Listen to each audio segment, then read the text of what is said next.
As we told you earlier, welfare is the latest ground zero in the scorched earth presidential campaign. Tonight, Chief National Correspondent Jim Angle looks at the facts and the fiction surrounding proposals to change the system. Republicans in the House and Senate have introduced legislation to prevent the Obama administration from using waivers to reduce the work requirements in the welfare reform law President Clinton signed in 1996. They just unilaterally say they're going to waive the work rule, which is a large part of what made the 1996 bill a success.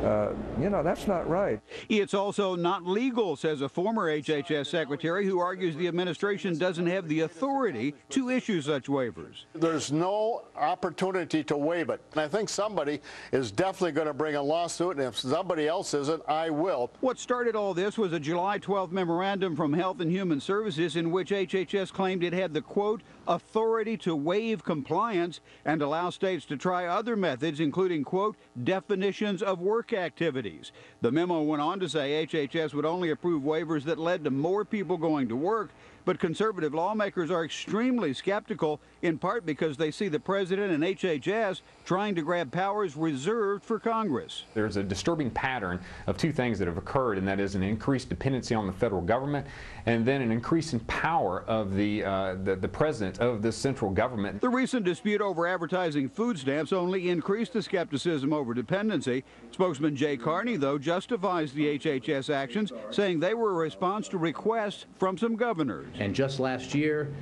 states led by Democrats and Republicans, including Nevada and Utah, called for these waivers. Utah's request for a waiver, however, was limited to flexibility on the many reporting requirements, not the work mandate itself, and a letter from Governor Herbert questioned whether HHS could act on its own, saying, quote, Utah understood that HHS did not have waiver authority.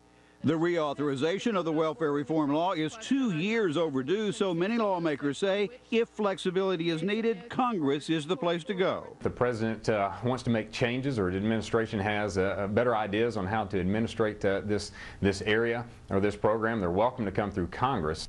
Secretary Sebelius wrote Congress saying she would not accept any changes that undercut the work requirement. Lawmakers say if that's true, then why did the department argue in the first place it could waive work requirements? Brett? All right, Jim, more on this with the panel. Thank you.